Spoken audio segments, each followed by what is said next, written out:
Test 2. You will hear a number of different recordings, and you will have to answer questions on what you hear. There will be time for you to read the instructions and questions, and you will have a chance to check your work.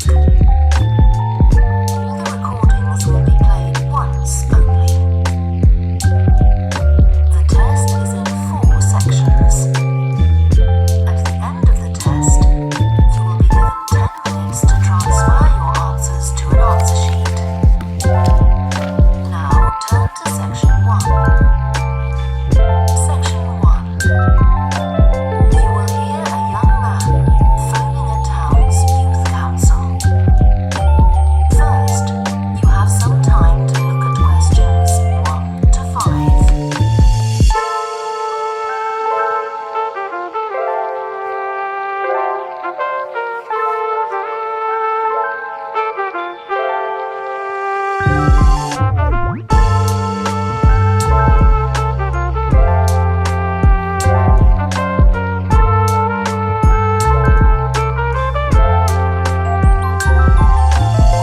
You will see that there is an example that has been done for you. On this occasion only, the conversation relating to this will be played first. Good morning, Youth Council. Caroline speaking. Oh, hello. I'm interested in standing for election to the Youth Council, and I was told to give you a call. That's good. Could I have your name, please? Yes, it's Roger Brown. Thank you.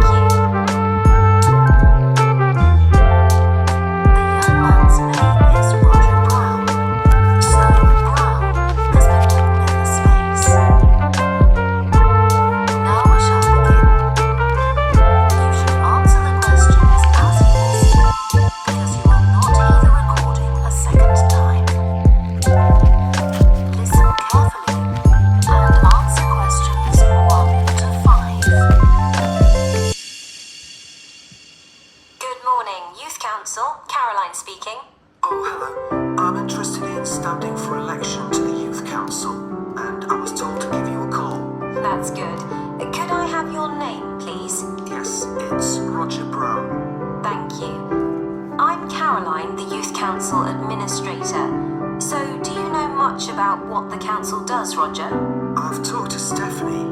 I think she's the chair of the council, That's right. and she told me a lot about it.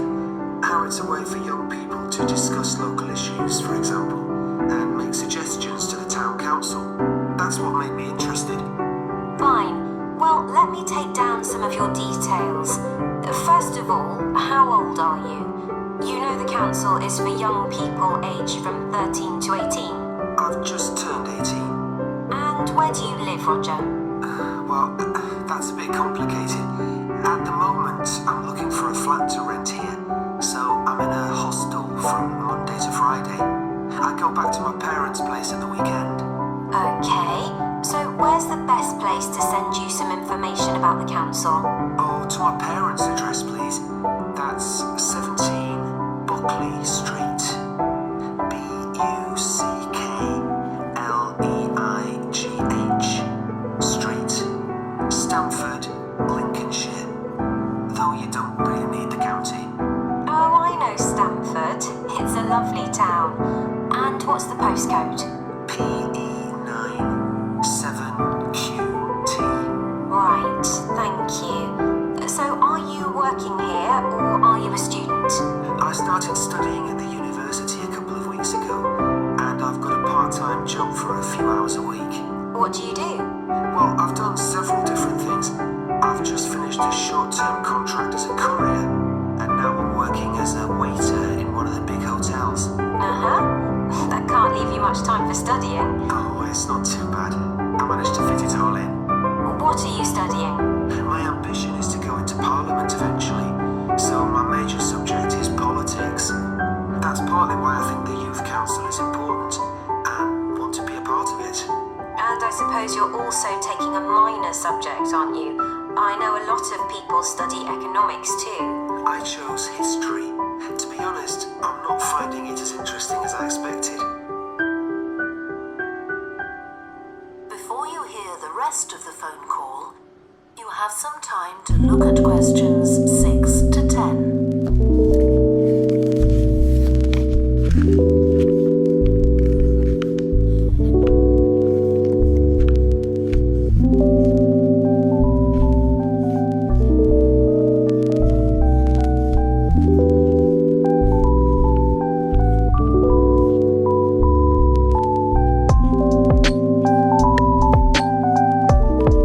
Now listen and answer questions 6 to 10. Okay, so with your studying and your part-time job, do you have time for any other interests or hobbies? Well, I spend quite a lot of time cycling, both around town to get to university and to work, and also long distance, from here to London, for instance. That's pretty impressive. Anything else? For relaxation, I'm also keen on the cinema. I used to go at least once a week, but I can't manage to go so often now. Right. Are you sure you'll have enough time for the youth council? Yes, I've worked out that I can afford to reduce my hours at work, and that will make the time. So is there any particular aspect of the youth council's work that appeals to you, Roger? Well, my sister is blind, so I'm particularly interested in working with disabled young people to try and improve the quality of their lives. That's great. Well, the best way to get involved is to be nominated by some people who you know. Right. Can you tell me how to set about organising that? You should talk to Jeffrey, our elections officer. I can arrange a meeting in the council office with him if you like. Yes, please. He'll be here next Monday, if that suits you. That's the 14th, isn't it? Yes. I can manage late afternoon. Would you like to suggest a time? He generally leaves around 5:30. Well, would 4:30 be okay? My last class finishes at 4, so I'd have plenty of time to get to your office. Right, that's fine. Oh, and could I have a phone number we can contact you on? Yes, my mobile number's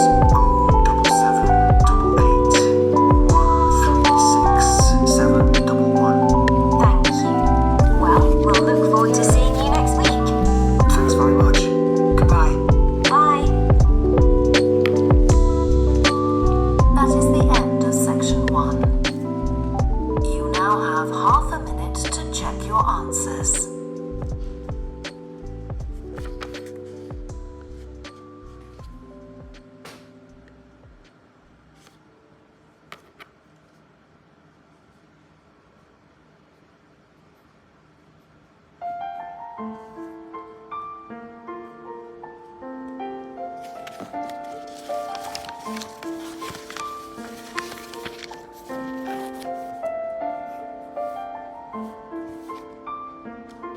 Now turn to section 2.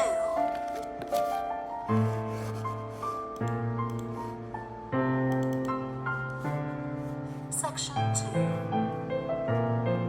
You will hear a woman who works in a theatre talking to 2 new staff members on their first day of work.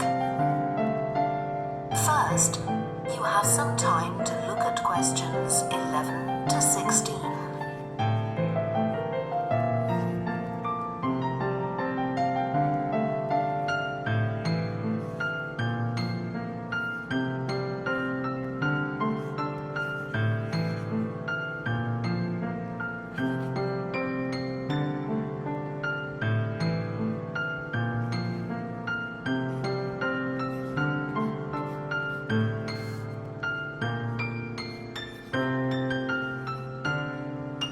Now listen carefully and answer questions 11 to 16.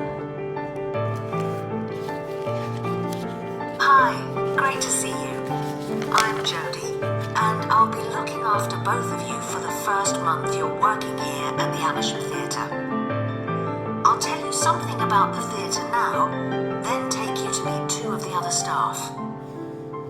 It's an old building, and it's been modernised several times.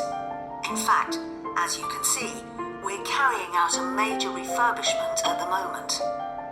The interior has just been repainted, and we're about to start on the exterior of the building.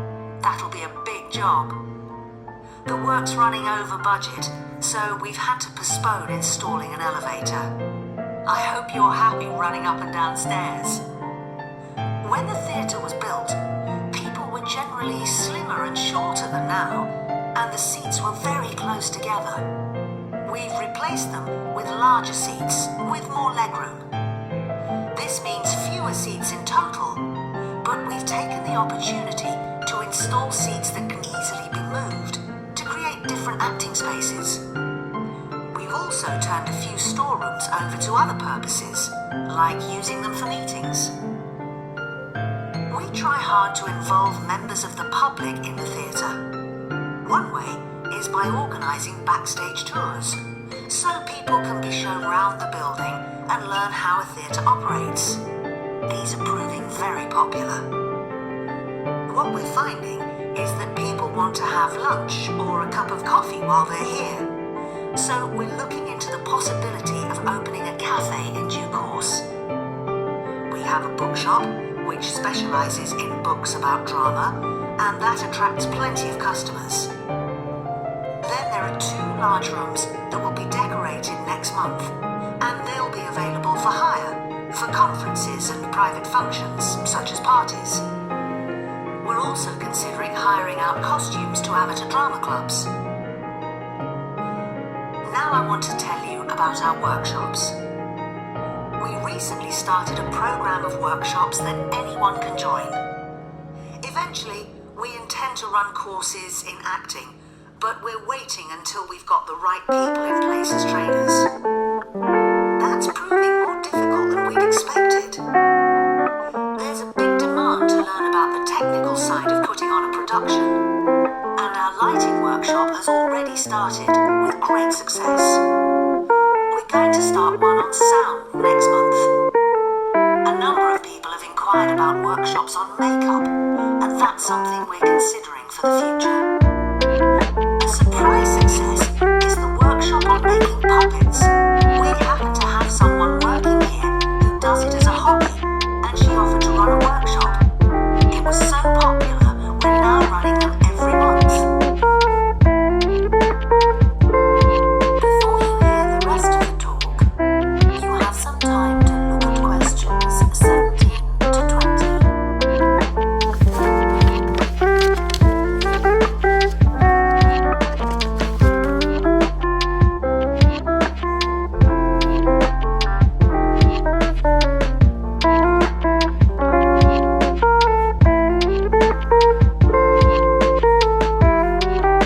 Now listen and answer questions 17 to 20. Now, a word about the layout of the building. The auditorium, stage and dressing rooms for the actors are all below ground level. Here on the ground floor, we have most of the rooms that the public doesn't see. The majority are internal, so they have windows in the roof to light them.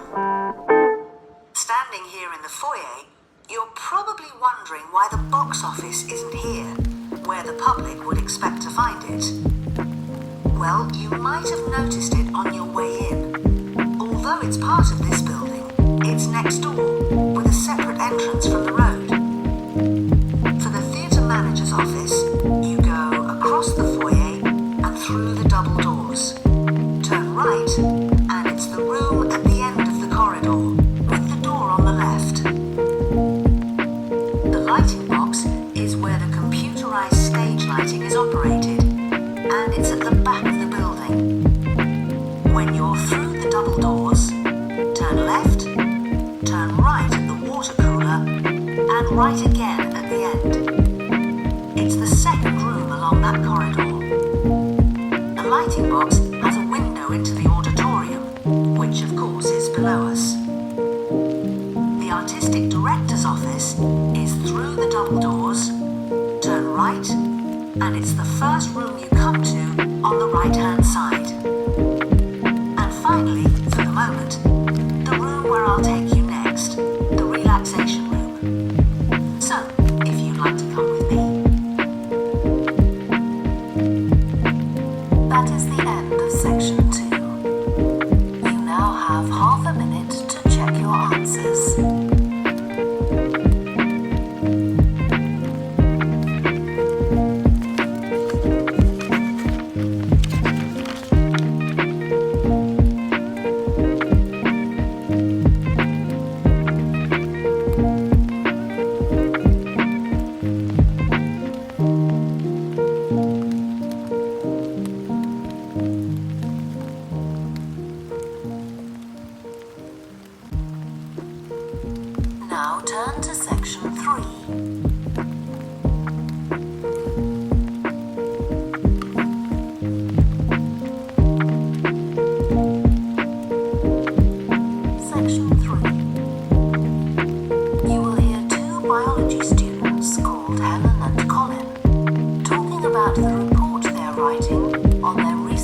field trip to a seaside area called Rocky Bay.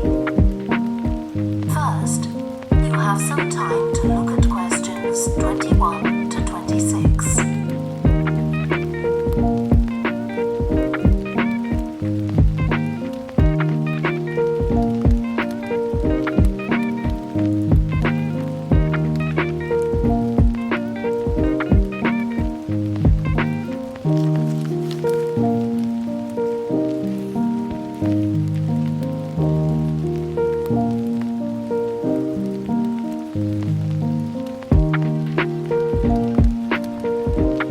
Now listen carefully and answer questions 21 to 26. I brought my notes on our biology field trip to Rocky Bay, Colin, so we can work on our report on the research we did together. Okay, I've got mine too. Let's look at the aims of the trip first. Right, what did you have? I just put something about getting experience of the different sorts of procedures used on a field trip. But we need something about what causes different organisms to choose particular habitats. I agree. And something about finding out how to protect organisms in danger of dying out. In our aims. But we weren't really looking at that. I suppose not. Okay, now there's the list of equipment we all had to bring on the field trip. What did they tell us to bring a ruler for? It was something about measuring the slope of the shore. But of course we didn't need it because we were measuring wind direction and we'd brought the compass for that. But not the piece of string to hold up in the air. Didn't Mr. Blake make a fuss about us leaving that behind? Yeah, he does go on. Anyway, it was easy to get one from another of the students. Now, the next section's the procedure. I sent you the draft of that. Yeah, it was clear, but I don't think we need all these details of what time we left and what time we got back and how we divided up the different research tasks. Okay, I'll look at that again. Then we have to describe our method of investigation in detail. So let's begin with how we measured wave speed. I was surprised how straightforward that was. I'd expected us to have some sort of high-tech device, not just stand there and count the number of waves per minute. Not very precise, but I suppose it was good enough. But the way we measured the amount of salt was interesting. In the water from the rock pools. Yeah. Oh, I wanted to check the chemicals we used in the lab when we analysed those samples. Was it potassium chromate and silver nitrate? That's right. Okay, and we need the map of the seashore. You just left that to me. And I had to do it while the tide was low. Well, that was okay, but the place I started it from was down on the beach. Then I realised I should have gone up higher to get better visibility, so I had to start all over again. But at least I got the squared paper, or I'd have had problems drawing it all to scale. Yeah, it looks good. We could get a map of the region off the internet and see if we need to make any changes. I had a look, but I couldn't find anything. But you took some pictures, didn't you? Yeah, I'll email you them if you want. Okay, I'll make my amendments using those. Then I can scan it into a report. Great. Before you hear the rest of the discussion, you have some time to look at questions 27 to 30.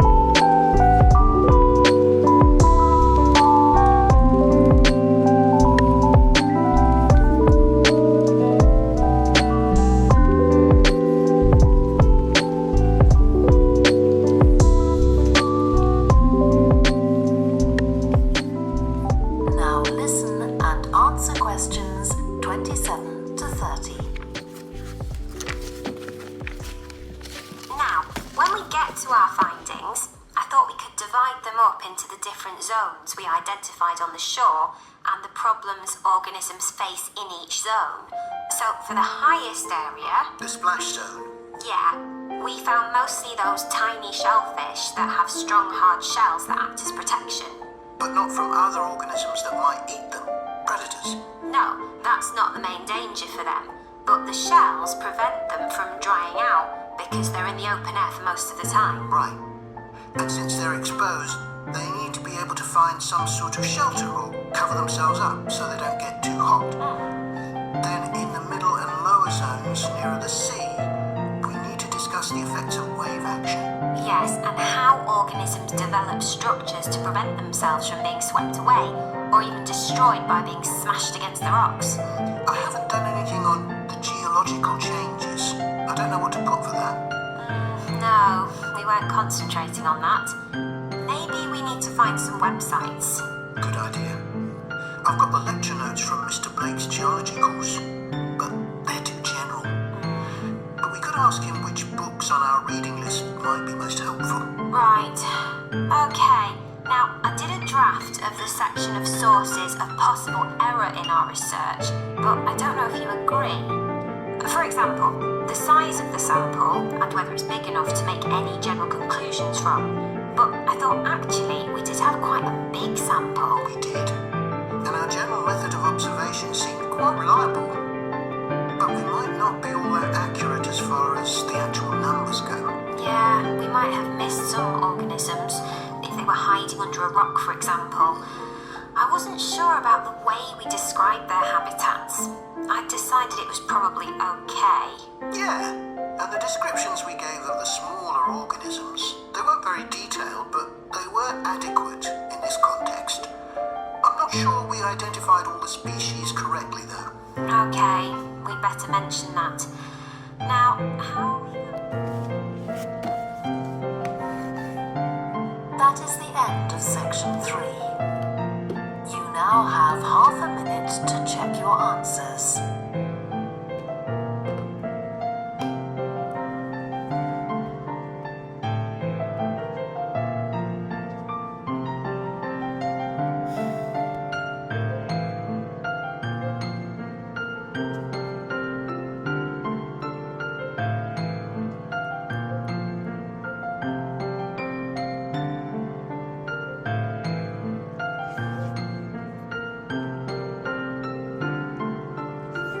Now turn to section 4.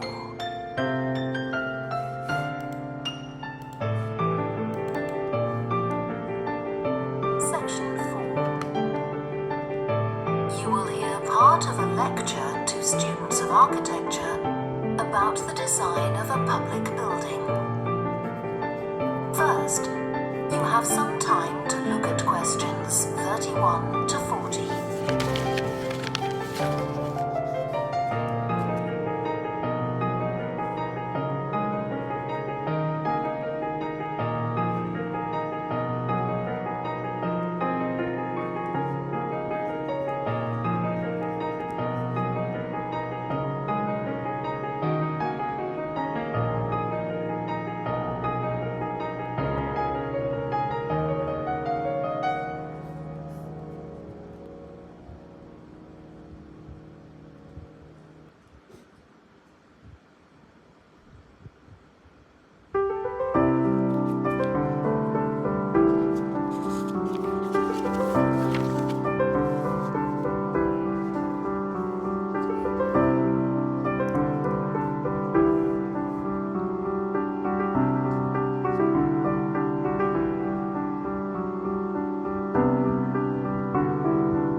Now listen carefully and answer questions 31 to 40.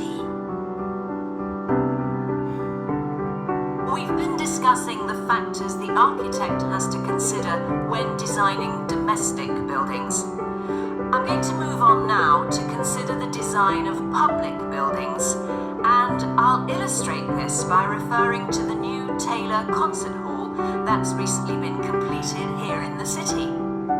So, as with a domestic building, when designing a public building, an architect needs to consider the function of the building. For example, is it to be used primarily for entertainment, or for education, or for administration? The second thing the architect needs to think about is the context of the building. This includes its physical location, obviously, but it also includes the social meaning of the building, how it relates to the people it's built for. And finally, for architect may also be looking for a central symbolic idea on which to base the design, a sort of metaphor for the building and the way in which it is used. Let's look at the new Taylor Concert Hall in relation to these ideas. The location chosen was a site in a run-down district that has been ignored in previous redevelopment plans. It was occupied by a factory that has been empty for some years. The whole area was some distance from the high-rise office blocks of the central business district and shopping centre, but it was only 1 kilometre from the ring road. The site itself was bordered to the north by a canal which had once been used by boats bringing in raw materials when the area was used for manufacturing. The architect chosen for the project was Tom Harrison. He found the main design challenge was the location of the site in an area that had no neighbouring buildings of any importance. To reflect the fact that the significance of the building in this quite run-down location was as yet unknown, he decided to create a building centred around the idea of a mystery, something whose meaning still has to be discovered. So, how was this reflected in the design of the building? Well, Harrison decided to create pedestrian access to the building and to make use of the presence of water on the site. As people approach the entrance, they therefore have to cross over a bridge. He wanted to give people a feeling of suspense as they see the building first from a distance and then close up. And the initial impression he wanted to create from the shape of the building as a whole was that of a box. The first sight that people see, the southern wall, is just a high, flat wall uninterrupted by any windows. This might sound off-putting, but it supports Harrison's concept of the building, that the person approaching is intrigued and wonders what will be inside. And this flat wall also has another purpose. At night time, projectors are switched on and it functions as a huge screen onto which images are projected.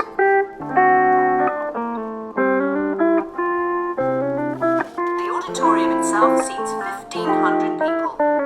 The floor is supported by 10 massive pads. These are constructed from rubber and so are able to absorb any vibrations from outside and prevent them from affecting the auditorium.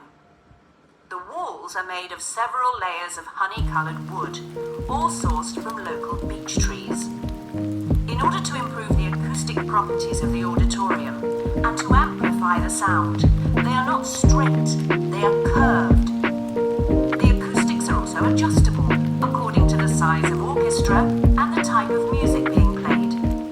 In order to achieve this, there are 9 movable panels in the ceiling above the orchestra, which are all individually motorized. And the walls also have curtains, which can be opened or closed to change the acoustics. The reaction of the public to the new building has generally been positive. However, the evaluation of some critics has been less enthusiastic. In spite of Harrison's efforts to use local materials, they criticize the style of the design as being international rather than local, and say it doesn't reflect features of the landscape or society for which it is built. That is the end of section 4. You now have half a minute to check your answers.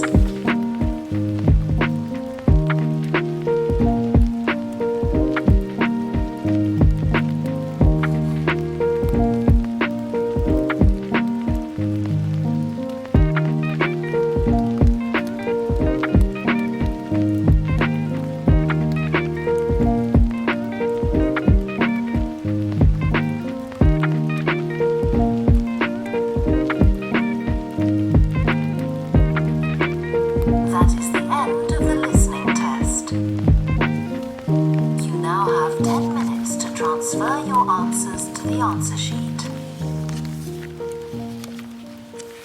Please stop writing and wait for your question booklet to be collected.